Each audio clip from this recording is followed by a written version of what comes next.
Pessoal, vamos lá. A nossa mensagem de hoje, pela sequência, hoje dia 26, é Cantares de Salomão, Cântico dos Cânticos, capítulo 8, verso 6. Abre lá sua Bíblia, em nome de Jesus, amém? Pessoal, o livro de Cantares de Salomão é um livro maravilhoso. Talvez você nunca leu. E tem irmãos aqui que possivelmente nunca ouviram uma pregação que tivesse como base o livro de Cantares. Eu, particularmente, irmão, de uns anos para cá, o livro de Cantares de Salomão passou a ser um dos livros que eu mais gosto na Bíblia. O problema é que se você não lê com o entendimento, com a sabedoria de Deus, talvez você vai ficar um pouco perdido na leitura. Alguém já disse assim, mas pastor, Cantares fala de marido, fala de mulher, como é que é? Eu não entendo bem como é que é isso. Na verdade, a linguagem ali é uma linguagem espiritual. Você precisa entender o seguinte, o rei Salomão, irmãos, ele era um jovem e o pai dele, o rei Davi, havia sido o maior rei de Israel como foi. Em legado, não houve um rei tão grande em Israel como foi o rei Davi. Agora, em sabedoria e em prosperidade, em glória, o rei Salomão foi muito maior. Só que quando Salomão assumiu o reino de Israel, ele estava meio perdido, irmão. Ele não sabia o que fazer. E a Bíblia diz que ele era um jovem que amava muito a Deus, ele queria agradar a Deus, queria fazer a coisa certa. Então ele foi para um lugar chamado Gibeão, onde tinha uma montanha bem grande, um monte muito alto. E ele fez uma oferta para Deus que ninguém havia feito até então. Ele ofereceu 1000 holocaustos para Deus. Subiu no monte para agradar a Deus e fez aquela oferta especial. A Bíblia diz que naquela noite, naquele lugar, Deus apareceu para ele. E disse para Salomão, pede o que você quer que eu te dê. Irmão, qualquer pessoa iria aproveitar a oportunidade para quê? Para pedir riqueza. É verdade ou não é? Eu quero ser o homem mais rico. Eu quero que todos os meus inimigos morram para que eu possa reinar sozinho, em paz. Salomão não pediu nada disso. Ele falou para o Senhor, ele disse, Senhor, o teu povo é um povo tão grande. E o Senhor foi tão bom com o meu pai, o Senhor deu a ele um filho que reinasse no lugar dele. Mas eu estou igual uma criança que não sabe entrar, não sabe sair, eu não sei o que fazer. Se o Senhor está me pedindo para pedir algo, eu peço que o Senhor me dê um coração entendido, para que eu possa julgar o teu povo com justiça. Ele pediu a Deus sabedoria para julgar o povo de Israel. E a Bíblia diz que aquele pedido de Salomão foi agradável a Deus. O Senhor disse para ele, como você não pediu para ti riqueza, nem a morte dos seus inimigos ou qualquer outra coisa do gênero, mas você pediu a mim sabedoria para julgar o povo de Israel, eu vou fazer o que você pediu. Darei a você, te dei, melhor dizendo, Deus fala, um coração tão entendido, tão sábio, que não vai haver ninguém que seja igual a você entre as nações. Antes de você, nem depois de você, houve ou haverá alguém tão sábio. Mas eu vou dar o que você não pediu também. Você será rico, será próspero e vai reinar em paz. E a glória de Salomão foi enorme. Amém? Foi um rei extremamente rico, próspero e muito sábio. E na sabedoria dele, a Bíblia diz que Salomão escreveu 3.000 provérbios. E a Bíblia fala que ele escreveu também 1.005 cânticos. Salomão escreveu 1.005 cânticos. Pastor, eu queria tanto saber como eram os cânticos que ele escreveu. Pois é, nós não temos todos os cânticos que ele escreveu. Os 1.005 nós não temos. Mas a Bíblia fala que nós temos o melhor. Porque olha só, antes de eu ler aqui onde eu estou, vamos para o capítulo 1, versículo 1. Cantares de Salomão, capítulo 1, versículo 1. Quantos acharam aí? Digam amém. Cântico de cânticos, que é de Salomão. O que isso aqui significa? Que esse cântico que está aqui, que chegou a nós, ele é o cântico dos cânticos. Ele é o melhor dos melhores. Amém? Os outros devem ter sido maravilhosos, mas o melhor veio para a nossa mão. Nós temos aqui, de todos os cânticos que Salomão escreveu, nós temos o mais excelente deles. Alguém que já leu o livro de cântico vai dizer, pastor, mas se esse aqui é o melhor, Sinceramente, eu não achei essas coisas todas não, porque, pastor, é o marido falando com a esposa falando com o marido. Como eu disse a você, você precisa entender a linguagem espiritual que tem ali. O esposo que declara o seu amor pela sua esposa aqui no livro de Cantares, ele representa o nosso Deus. Ele tipifica o Senhor Jesus. Amém? E a esposa que declara o seu amor pelo marido, ela representa a igreja. Nós somos a esposa. Jesus é o nosso noivo. E um dia nós estaremos nos unindo a Ele na glória. E a Bíblia diz que serão as bodas do Cordeiro. Diga glória a Deus. A nossa união, olha que bonito. A nossa união eterna com o Senhor, lá no livro de Apocalipse, ela não, olha para o pastor, ela não é comparada a um filho que está indo encontrar o pai. Ela é comparada a uma esposa que está sendo dada em casamento ao seu marido. Os irmãos estão entendendo isso, pessoal? Quem está entendendo, diga glória a Deus. Então, a última comparação que a palavra de Deus ela faz em relação à igreja e ao Senhor, não é a comparação de um pai para com um filho, mas de um marido e de uma esposa. Amém? Por quê? Porque o filho, irmão, olha que coisa. O filho, um dia ele cresce, amém? E ele deixa a casa do pai. Eu estou criando meus filhos, está vindo mais um daqui a pouco. Como eu amo os meus meninos. Mas eu sei que eles não são meus. Meus filhos não são meus. Eles são herança do Senhor. Amém? É errado o pai que cria o filho para ele. Filho você cria para Deus e para a vida. Amém? Para com esse pensamento errado que talvez você tenha de não, meus filhos vão ficar comigo. Não. Seu filho você cria para Deus e para a vida. Quem entendeu, diga glória a Deus. Você prepara ele para um dia ele caminhar sem você. Filho tem que ser assim. Você tem que preparar ele para a vida. Ó, filho, um dia você vai trabalhar, um dia você vai ter sua casa, você vai ter sua esposa, você vai ter seu marido, e vai ser assim que você vai viver. Quem entendeu, diga amém. Agora olha para o pastor. Meus filhos não são meus, eles são do meu Senhor e eu estou criando para Deus e para a vida. Amém? A minha esposa é minha. E eu sou dela. Eu costumo dizer para vocês, eu tenho dono, que é Jesus, e eu tenho dona. Eu tenho uma senhora, uma dona. A minha vida pertence a ela e a vida dela pertence a mim também. Amém? Nós seremos um do outro a todos os dias que aqui nós vivemos. Enquanto eu estiver aqui, eu sou dela e ela é minha. E assim é ela para comigo. Acho que é por isso, é baseado nisso que você tem que entender que a nossa união eterna com Jesus, quando nós estivermos com Ele na glória, ela é comparada a um casamento. Porque o marido é da esposa, a esposa é do marido. O próprio Cantares diz, eu sou do meu amado e o meu amado é meu. Então você tem que pensar que o compromisso da igreja para com Jesus é como o compromisso de uma esposa para com o seu marido. Amém? De fidelidade, de estar sujeita, diga glória a Deus. E Cristo fez a parte dele. Porque qual é o papel do marido dentro do casamento? O marido é o protetor, o provedor, amém? E se necessário for, a Bíblia diz que o marido tem que dar a vida pela esposa. A Bíblia não diz que a esposa tem que morrer pelo marido. Mas a Bíblia diz que o marido, se necessário for, tem que dar a vida pela esposa. Amém? Eu não peço nunca que a minha esposa pule na frente para me defender de alguma coisa. Mas eu vou pular na frente dela todas as vezes que for necessário para salvar a vida dela. Se um dia assim for necessário. Por quê? Porque Cristo fez isso. Cristo morreu, deu a vida. Diga glória a Deus. Se a igreja entendeu o papel dela, como a esposa deve entender o papel dela, e o marido entendeu o papel dele, que é comparado ao que Cristo fez, eles vão viver uma união que é aquilo que a palavra de Deus fala. Amém?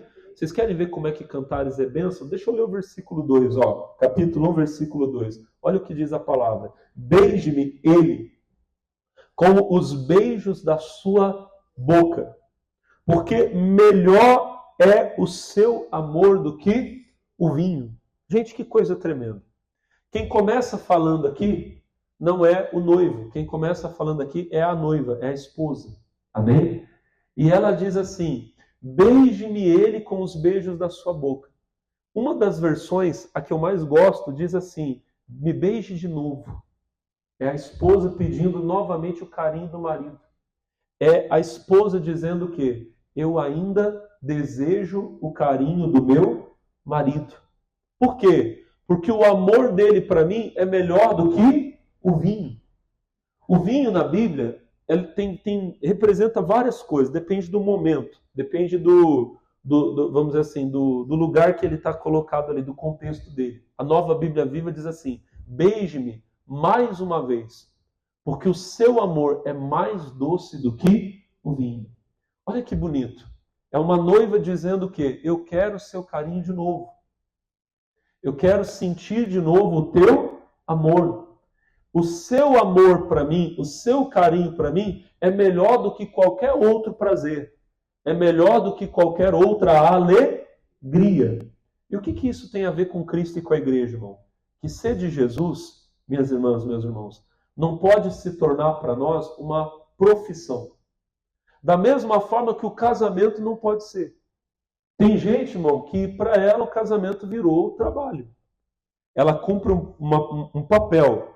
O marido sabe qual é o papel dele, ele cumpre o papel dele, a esposa sabe qual é o papel dela. E às vezes você olha aqueles dois e você pensa, são perfeitos. Tem gente, se entrar na casa dela, irmão, você abrir a geladeira está cheia. Tudo do bom e do melhor. Você abre a despensa, não falta nada. Está lá tudo em dia. O arroz, o feijão, o pó de café, o açúcar. O que precisa. Você sabe o quê? Nessa casa tem um homem que é um provedor. Que ele cumpre o papel dele. Ele protege e ele supre a casa. Da mesma forma que você pode chegar na casa a qualquer hora do dia. A casa vai estar sempre limpa, cheirosa. Você olha o marido, ele está sempre impecável. Parece que dorme no cabide. De tão arrumadinho que ele é. Os filhos, a roupa sempre impecável, cheirosa. O que você vai saber? Essa casa tem uma mulher cuidadosa. Olha, que mulher aciada, que limpa. Uma senhora uma vez disse para mim, pastor, minha casa é tão limpa que se o senhor quiser, o senhor come no banheiro. De tão limpa que a casa é. E eu não duvido. Porque tem gente que cuida da casa, que limpa, deixa bonitinho. Amém? Aí você vai pensar, puxa, olha, que esposa perfeita, que marido perfeito. Só que perfeito para os olhos dos outros. Porque talvez, depois que as portas se fecham e está só ele e ela, não existe casamento. Tem caso que o marido está dormindo num quarto, a mulher está dormindo no outro, às vezes ela dorme no quarto, ele dorme na sala. Eu pergunto a você, irmão, isso é um casamento? Não? Sim ou não? Olha para mim. Apocalipse, capítulo 2. Olha a palavra que vocês conhecem. O Senhor Jesus fala assim, no versículo 1. E ao anjo da igreja que está em Éfeso escreve. Isto diz, ao anjo da igreja que está em Éfeso escreve. Isto diz aquele que tem na sua destra 7 estrelas e que anda no meio dos 7 castiçais de ouro. Versículo 2. Eu sei as tuas obras. Olha o que ele vai falar. E o teu trabalho. E a tua paciência. E que não pode sofrer os maus. Puseste à prova os que dizem ser apóstolos e não são. E tu os achaste mentirosos. Continua, versículo 3. E sofreste, e tens paciência, e trabalhaste pelo meu nome, e não te... Aqui, olha para mim, é o Senhor Jesus falando com a igreja de Éfeso. Quando você vê ele falando, parece que são só elogios. Vocês são trabalhadores. Eu sei as obras de vocês, que vocês não aceitaram coisa errada no meio da igreja, que vocês perseveraram, trabalham pelo meu nome. A igreja de Éfeso parecia maravilhosa. Pensa comigo, uma igreja trabalhadora, amém? Perseverante, diga glória a Deus. Só que olha o que Jesus fala no versículo 4. Tenho, porém, contra ti, que deixaste o teu primeiro amor. Tem uma tradução que diz assim, eu estou triste com você porque você não me ama como no começo. Não me ama como amava antes. Gente, Deus não quer que você seja apenas um trabalhador da igreja. Ele quer que você tenha com Ele uma vida de amor. Amém? Não é apenas o marido sustentando a casa e a mulher cuidando da casa, e um não dá nem bom dia para o outro, ou nem olha, não, irmão, tem que ter carinho. Quando termina o dia, os dois têm que dormir abraçadinhos. Quem está entendendo, diga glória a Deus. Deus quer que você tenha com Ele uma relação de amor. de intimidade. Eu posso, irmão, me tornar um profissional da obra, sabia? Posso. Tem obreiros que se tornaram, não estou falando aqui porque aqui todos os obreiros estão no primeiro amor, graças a Deus. Mas eu estou falando para você que tem gente que ela vem para a igreja para cumprir um papel. Eu tenho um cargo de obreiro, põe um uniforme, bota um crachá, vem. Não, porque eu tenho que limpar isso, eu tenho que fazer aquilo. Faz tudo, irmão. Mas quando está em casa, olha para mim, prefere o vinho. E quando eu estou falando do vinho, pelo amor de Deus, não estou falando de bebida alcoólica, porque crente que é crente não toma bebida alcoólica. Amém, gente? Amém, irmãos? Quando eu falo do vinho, eu estou falando dos prazeres dessa vida. Tem crente que, olha para mim, ele fica fácil na frente da televisão assistindo um jogo de futebol. 2 horas. Quando acaba o jogo, fica até triste. Ai, que pena que acabou. Amém? Tem crente que fica na frente da televisão para assistir o filme, a série, fica 2 horas, 3 horas. Não consegue ficar 5 minutos lendo a Bíblia. Não consegue ficar 5 minutos orando. Por quê? Porque ele não prefere o amor de Deus, ele prefere o vinho. Amém? E olha que alguns desses já foram apaixonados por Jesus. Já viveram o primeiro amor. Quando começaram na igreja, não viam a hora de vir para o culto, de ouvir a pregação. Amém? Eu lembro de uma vez, irmão, eu tinha ido assistir um culto e cheguei em casa, irmão, puxa, 1 hora andando para chegar em casa, porque eu estava bem no comecinho, a gente não tinha carro, não tinha dinheiro para pagar passagem de ônibus, era 1 hora andando para chegar na igreja, outra hora para voltar, porque eu morava no bairro e a Igreja da Graça só tinha no centro da cidade. Tinha boas igrejas no meu bairro, mas o crente não pode congregar numa igreja só porque a igreja é boa. Ele tem que estar num lugar que Deus mandou ele estar, que Deus chamou ele. Amém, irmão? Eu não vim para a Igreja da Graça só pela minha vontade. Eu vim porque Deus me escolheu para estar nesse lugar. Diga glória a Deus. Mas tudo bem, eu fui, voltei. Quando eu cheguei em casa, sentei na mesa da cozinha, a primeira coisa que eu fiz foi abrir a Bíblia. E eu lembro que até meu pai olhou para mim e falou, mas você acabou de chegar da igreja, já vai abrir a Bíblia? Eu falei, pai, mas eu quero mais. Eu ainda estou com fome, eu quero mais de Jesus. Diga glória a Deus. Irmão, você tem que ter com Deus essa comunhão. Esse desejo de conhecer mais dele, aprender mais com ele. Amém? Tem gente que já não ama mais. Cumpre, olha para o pastor, cumpre um protocolo na igreja. É profissão. Amém? Mesma coisa, tem homem que profissão marido. Intimidade não tem mais. Amor pela esposa não tem mais. A esposa, amor pelo marido, não. Cumpre o papel dela. Não, eu tenho que cuidar da casa, eu tenho que fazer comida. Eu faço. Agora pergunta para ela se ela tem saudade de dar um abraço no marido. Ah, pastor, nem fala isso para mim. Acabou o amor. Quem está entendendo, diga amém. A igreja tem que ser para Cristo, como uma esposa apaixonada pelo marido. Que passa, olha para mim, passam os anos, ela continua tendo saudade do amor dele. Eu lembro que eu teve uma cidade que eu fui pastor, não vou contar onde foi não, mas a irmã chegou em mim, uma senhora da igreja, e ela disse assim, pastor, e eu era menino nessa época, inclusive eu era até solteiro, para você ter uma ideia, e ela já era uma senhora, já de uns 50 e tantos anos já, e ela chegou para mim e falou, pastor, eu sei que o senhor é novo, que o senhor é solteiro, mas eu preciso falar um negócio para o senhor. Eu falei, o que foi? O senhor tem que conversar com meu marido, pastor. Ah, meu marido é muito pegajoso, ele quer ficar toda hora agarrando e atrás e não sei o que, e amorzinho. Pastor de Deus. Eu olhei para ela e falei, irmã, a senhora está reclamando, a senhora devia estar feliz. Véio. Aí eu fui conversar com o irmão. Falei, irmão, o senhor me desculpa, mas é que é um pedido da tua esposa. Ele olhou para mim e falou, pastor, o senhor sabe o que a minha esposa não entendeu? Eu falei assim, o que é? É que eu sou apaixonado por ela do mesmo jeito que eu era quando a gente era menino. Eu olho para ela hoje, eu não vejo a senhora, minha mulher, eu vejo a menina que andava comigo de mão dada na rua quando a gente namorava, sentava na calçada para comer pipoca, tomar sorvete. Eu olhei aqui e falei, rapaz, que coisa linda. Quem está entendendo, diga amém. Irmão, os anos podem passar, mas o amor não pode esfriar. E a mesma coisa é o amor por Cristo, por Jesus. Amém? Você não pode, o tempo passou, você virou aquele crente, sabe, aquele crente seco, sem vida, sem unção. Não, irmão, você tem que continuar apaixonado pelo Senhor, desejando conhecer Ele, feliz, amém? Alegrei-me quando me disseram, vamos à casa do... hoje é dia de ir para a igreja. Glória a Deus, aleluia, estou indo, amém? Tem gente que, tem que ir para a igreja hoje, é verdade. Tem que ir, né? Senão eu vou para o inferno.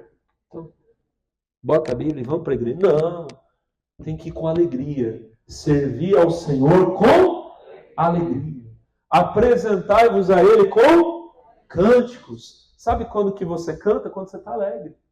Sabia? Tiago 5,13 diz, está alguém entre vós aflito? Ore. Está alguém contente? Cante.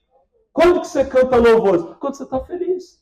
Estou feliz de ir para a casa de Deus. Então eu vou cantando. Tem gente que vem reclamando. Já vou lá de novo. Não, está amarrado. Nem sei porque que eu estou falando isso aqui para vocês, né, irmão? Aqui está todo mundo no primeiro amor. Diga glória a Deus. Mas vamos lá para o capítulo 8. Que é a nossa mensagem de hoje. Ela não é grande não, ela é curtinha. Ó. Capítulo 8, versículo 6. Põe-me como um selo sobre o teu coração. Como um selo sobre o teu braço. Para um minuto. O selo sobre o coração e o selo sobre o braço tem dois significados. Em primeiro lugar, olha para o pastor, é você guardar, é você gravar aquela palavra, para você se lembrar dela. Diga glória a Deus. Então é um sinal de compromisso, amém? E é também, olha para o pastor, um sinal de lembrança. Nós temos, irmão, que guardar as promessas de Deus. Guardar a palavra, ela tem que estar viva dentro de nós. O Salmo 119 diz assim, escondi a tua palavra no meu coração, para eu não pecar contra ti. Sempre que você pecou na sua vida, em algum momento que você desobedeceu a Deus, foi porque a palavra de Deus não estava gravada dentro de você. Por que quando você casa, você põe uma aliança no dedo? É claro que também é para que outras pessoas olhem e saibam que você tem um compromisso. Mas é para você, irmão. Cada vez que eu olho a minha aliança, eu lembro que eu não sou mais sozinho, que eu pertenço a alguém. Quem está entendendo, diga amém. Falei para vocês, repito, eu tenho dono, que é Jesus, é o meu Senhor, diga amém, mas eu tenho dona. Amém? Quando eu olho essa aliança, eu lembro do compromisso que eu fiz. Semelhantemente, deve ser você. A palavra tem que estar gravada no seu coração. Isso aqui significa compromisso, mas significa também lembrança. É você se lembrar de quem você é, do compromisso que você tem. O Senhor tem que estar gravado no seu coração. Aí diz assim, ó, põe-me como um selo sobre o teu coração, como um selo sobre o teu braço, porque o amor é forte como a morte, duro como a sepultura o ciúme. As suas brasas são brasas de fogo, labaredas do Senhor. A tradução do texto original também pode ser como o amor é mais forte que a morte, é mais forte do que o ciúme que é duro, amém? E ele é como um fogo, são as labaredas do Senhor. Irmão, o amor de Deus supera a morte. O ciúme mata, mas o amor de Deus ressuscita. Diga glória a Deus. Talvez alguém vai dizer, pastor, o senhor falou agora há pouco de amar, de continuar apaixonado por Deus, por Jesus, pela igreja, mas dentro de casa o marido pela esposa, a esposa pelo marido. Pastor, em mim está tudo morto. Morreu minha comunhão com Deus, morreu minha fé, não acredito em mais nada. Pastor, meu casamento morreu também, mas o amor de Deus é mais forte que a morte. Ele ressuscita. Pode ressuscitar seu casamento que está morto. Pode ressuscitar, irmão, a sua comunhão com Deus. Pode reacender aquela chama, a labareda, o fogo de Deus voltar a queimar. Diga amém. E o que precisa para isso? Versículo de número 7. Você tem que entender isso aqui, ó. As muitas águas não poderiam afogar esse amor, não poderiam apagar esse amor, perdão, nem os rios afogá-lo. Você tem que entender que o amor de Deus é que te dá firmeza, te dá estabilidade. A Bíblia diz que as águas não poderiam nem apagar, nem afogar esse amor. Na semana passada, quem estava aqui vai lembrar, eu estava falando sobre a casa construída na rocha.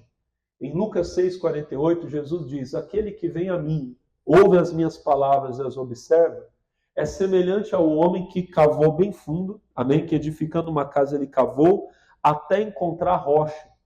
E edificou a casa sobre a rocha. Ele cavou até encontrar o chão firme.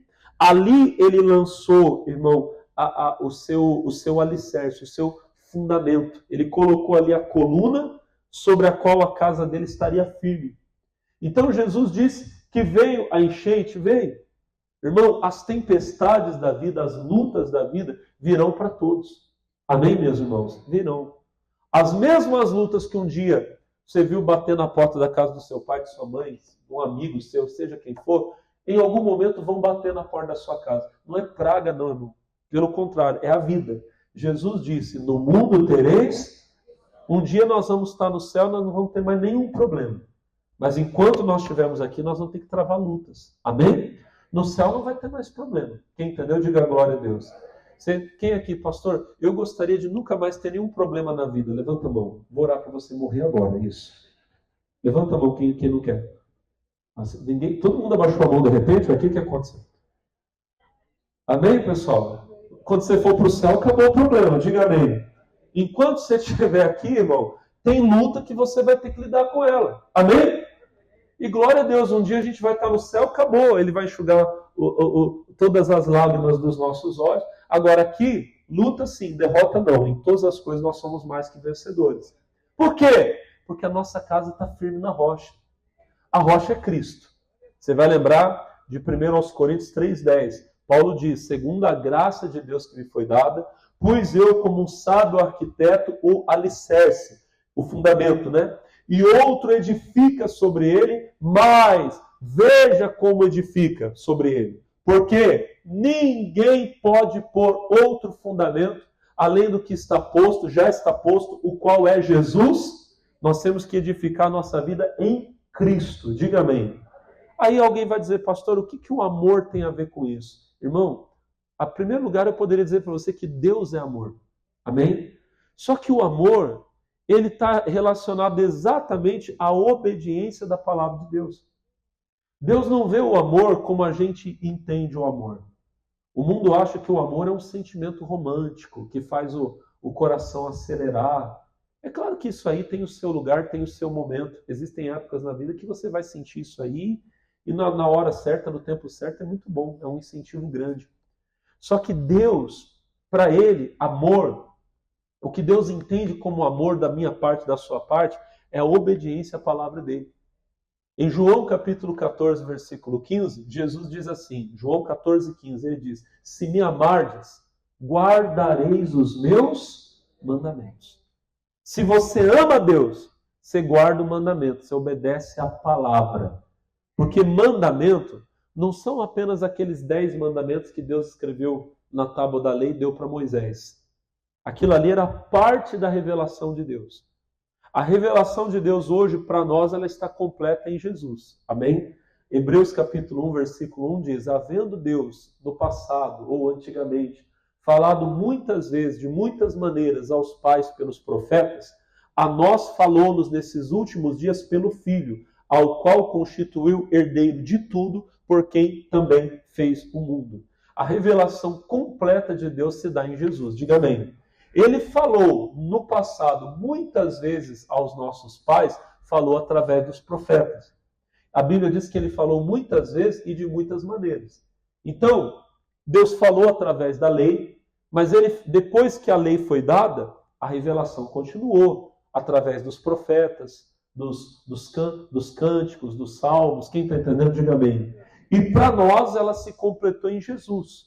Nós temos a revelação de Cristo através dos apóstolos que escreveram as palavras de Jesus e deixaram para nós a doutrina da igreja. Diga glória a Deus.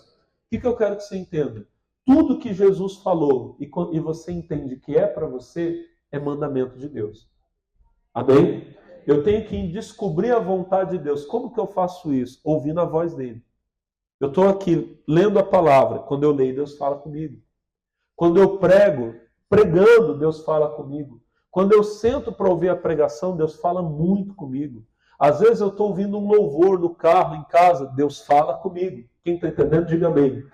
Toda vez que Deus fala, aquilo que Deus falou para mim se tornou mandamento. Se Ele falou, é porque Ele quer que eu faça. Irmão, não fica assustado não. Tem coisa que é mandamento para mim, tem coisa que é mandamento para você. Talvez Deus não vai pedir para você o que pediu para mim. Deus pediu a mim que eu fosse um pregador da palavra dele. Amém? Todo crente prega a palavra. O ide de Jesus, lá de Marcos 16, 15, ide por todo mundo pregar o evangelho a toda criatura, é para todas as pessoas. Todo crente, aonde ele vai, ele é um testemunho de Jesus. No trabalho, na escola, na rua, na vizinhança, em todos os lugares. Amém? Só que o meu caso e o caso de alguns outros irmãos é diferente. Eu não sou chamado apenas para, de vez em quando, dar o testemunho de Jesus. A minha vida é anunciar o Evangelho. Deus me escolheu para isso. Não fui eu que me escolhi para estar aqui. Eu fui escolhido por Deus, pela graça dele, pela misericórdia dele, para estar aqui nessa posição. Como outros foram escolhidos. Talvez, irmão, você nunca vai estar aqui no púlpito pregando a palavra. Talvez Deus não chamou você para isso. Ou talvez chamou. Você só não descobriu ainda. Alguém vai dizer, pastor, não tem nem idade para isso. Não diga isso. Amém? Não fale isso não. Porque quando Deus chamou Abraão, Deus disse para ele, sai da tua terra, da tua parentela, da casa do teu pai, vai para a terra que eu te mostrarei. A Bíblia fala lá em Gênesis 12:4 que Abraão tinha 75 anos. O Moisés estava com 80 anos, cuidando das ovelhas do sogro dele, quando Deus disse, você vai para o Egito libertar o meu povo. Deus chamou Abraão com 75, chamou Moisés com 80, e talvez você está pensando que a vida acabou, talvez sua vida ainda vai começar.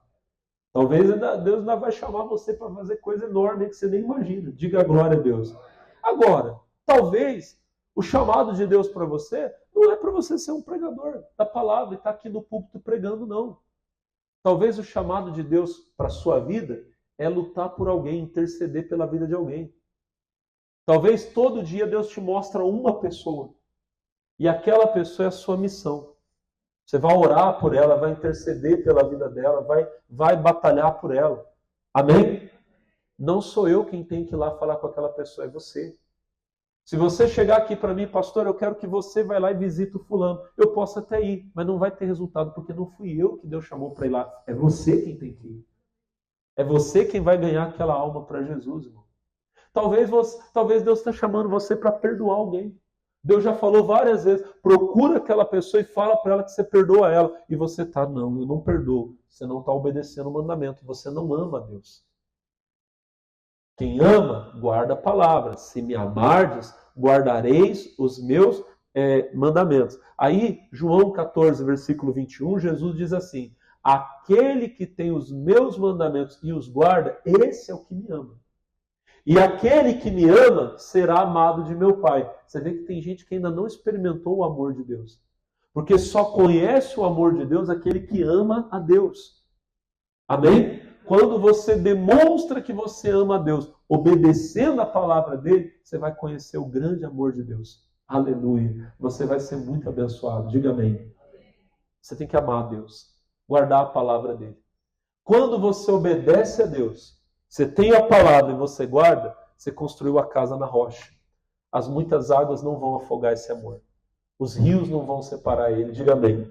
Mas uma última coisa para nós terminarmos. O versículo 7 termina dizendo, ainda que alguém desse, Cantares 8:7, onde a gente estava no começo. Ainda que alguém desse toda a fazenda de sua casa por esse amor, certamente a desprezariam. Repita comigo, a minha família vale muito. Diga com mais fé, diga assim, a minha família. Diga assim, não tem preço. Amém? Quando você ama alguém, irmão, qualquer coisa que você faça por ela, não foi demais. Eu acho lindo aquele versículo que diz que Jacó trabalhou por Raquel 7 anos.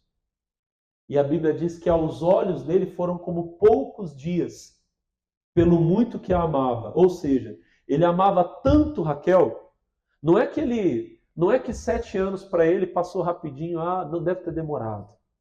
Puxa, que vontade de ficar com Raquel. O que o texto está querendo dizer é o seguinte, ele trabalhou 7 anos e não achou que foi um preço tão alto. Porque quando ele olhava para ela, ele a amava tanto que ele achava que ela valia muito mais. Quem está entendendo, diga amém. Puxa, paguei um preço alto. Mas se tivesse que pagar um preço maior, pagaria. Por quê? Porque ela vale.